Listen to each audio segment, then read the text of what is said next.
Hello, happy people. I hope you guys are having just an absolutely amazing day today. One of the best you've ever had in your entire life. So the first, on Friday, I do top 10s of typically older things, sometimes some newer stuff too. Typically in the science fiction or fantasy or horror genres and that sort of thing, typically in movies. The first one were classic sci-fi TV shows from the last century. And included things like Babylon 5, which was number one, and Star Trek, and Doctor Who, The Twilight Zone, and The Prisoner, and that sort of a thing. And since I was trying to figure out what I wanted to do again after doing a lot of Star Trek, Star Wars things recently, I ranked them all in various things and that sort of thing. I thought it would be fun to head to the 90s when I was watching a lot of TV because I was in college and high school and grad school. I graduated in college in 99 and in grad school in 2001, and then I also was watching a lot of DVDs too, of stuff too, as well as stuff contemporaneously. So I thought it would be fun for me to knock out my top 5 shows from the 90s that actually aren't sci-fi, like Babylon 5 and stuff like that. And that's everything. So let's go ahead and get started. Alright, so number 5 rather, is Felicity by the WB. It's by J.J. Abrams. It stars Kerry Russell, Scott Speedman, and Amy Jo Johnson. It's a strong show. I think it doesn't get enough credit and such because I think a lot of folks typically will be like, why is a college drama coming of age teen drama, which is done very well, which has an RA, and I'm an RA. I was an RA in Residence Life 2, so I like that too. But it has a lot of great coming of age stuff. Love it lots. And it introduces Jennifer Gardner, which is going to be J.J. Abrams' key character moving forwards. Alright, so number 4 is obviously Buffy the Vampire Slayer from 97 to 2003. Also, it has to start in the 90s, but it probably won't end there for some of these. Just heads up. This holds a huge cast and such. It was also on the WB too. It's the showrunner here is Joss Whedon. For you folks, this puts them on a map in a major way. It's brilliantly done and hugely great stuff. I watched it contemporaneously at the time it was being shown. I watched season 1 in 97 was happening when I was watching it as a sophomore in college. So that's great stuff. I was watching it at the time that it was debuting, and my best friend at that time, we were oftentimes having conversations because we were both watching it. That sort of a thing, so it's good stuff. I love it lots. Yeah, so that's Buffy the Vampire Slayer. Now, I know some people might be like, why have a Joss Whedon show up there? Because he sometimes is, and I get that, I do. But the quality of the show has to sit on its own, right? Alright, so number 3 is the ITV comedy drama. It started in 1997 from the British show. It's called Cold Feet and such. It's a classic. Stars a huge number of people and then that sort of thing. I think that this is it puts a lot of actors on the map in major ways and gives them some really gritty roles like James Nesbitt and Helen Baxendale. Love them and their chemistry here too. It's pretty good too. So it's great stuff. Love it lots. The comedy drama, Cold Feet. Number 2, technically, is in the next century. And is in the next decade because it starts in 2000. But I feel like it's a 90s show.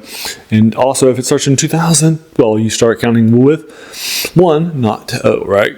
All your math majors out there know that. So decades should start at 2001. But here you go.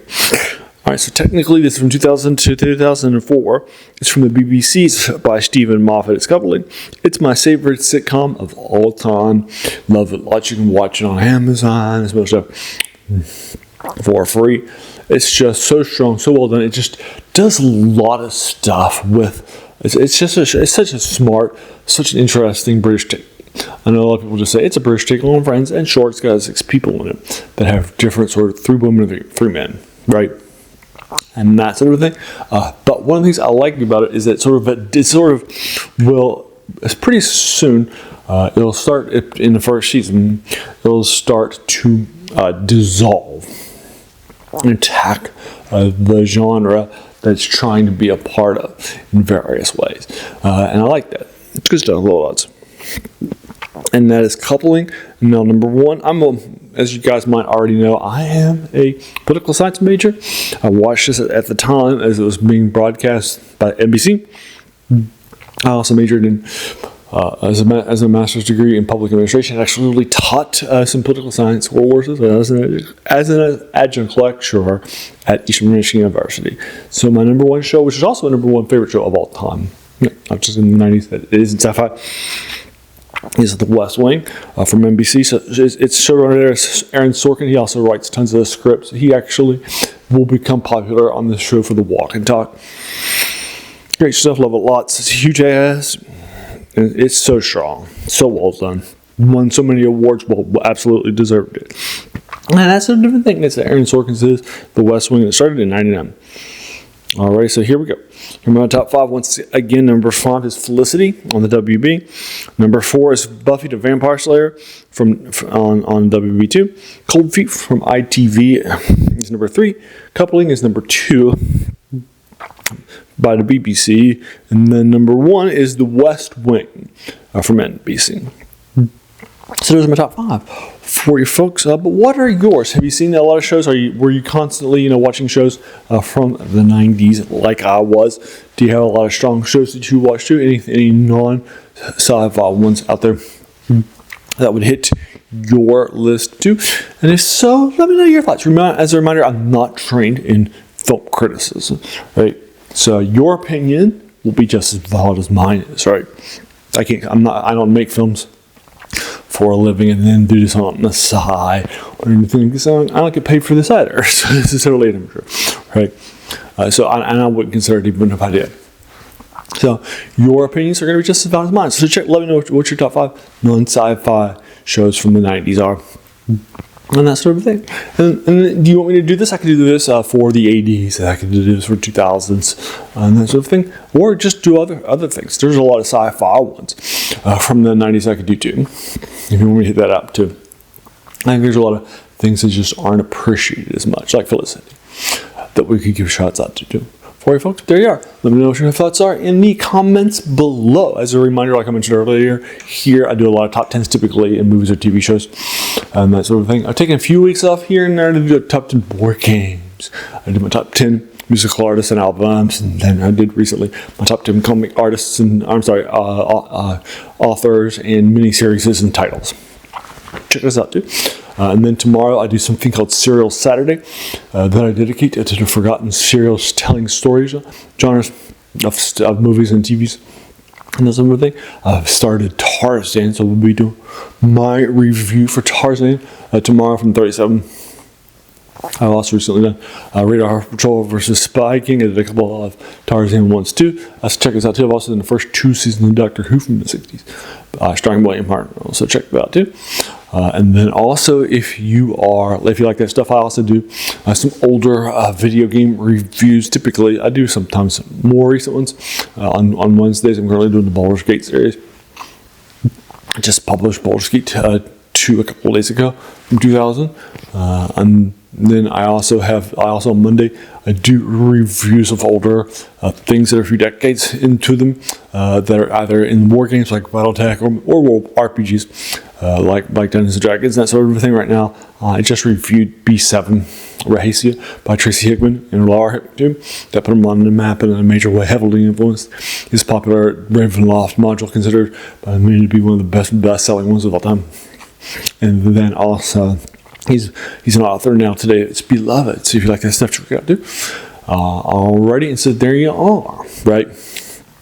So, and then the other 3 days a week, I do reviews of older things that you read, science fiction, fantasy, and horror genres that we cover, like I mentioned earlier, and novels and novellas or short stories, or sometimes just poems or prose poems too, sometimes here and there too.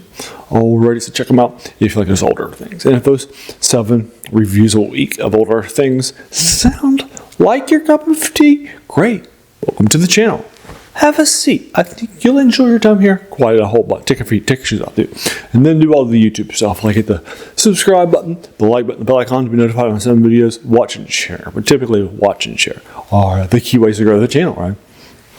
Alrighty, as you can tell from the passion and all the older things, as well as the title's name, that's also where it comes from, right? The title's name is the worst thing about new books. It's a quote by a French philosopher named Jacques Joubert, who said that the worst thing about them was that he kept us from reading the old ones, right? Some older stuff we might have forgotten about.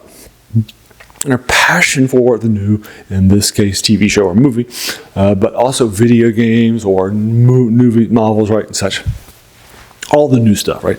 In our quest toward this new stuff, we have forgotten that they are standing on the shoulders of giants, right? So let's check out those giants. Dude, they're not bad, right? And they're right. I've done some reviews here and there of more recent things, but again, we need to check out those older things for you folks. All right, and so there you are. I want to thank you so very, very much for just taking some time out of your day and investing it in watching my videos, because we all have so many things, right, that are happening in our lives, and we're going to be pulled in so many different directions, right? So the fact that you spent this time with me, that's incredibly humbling, and I appreciate so very, very much. So thanks again, and have an amazing day.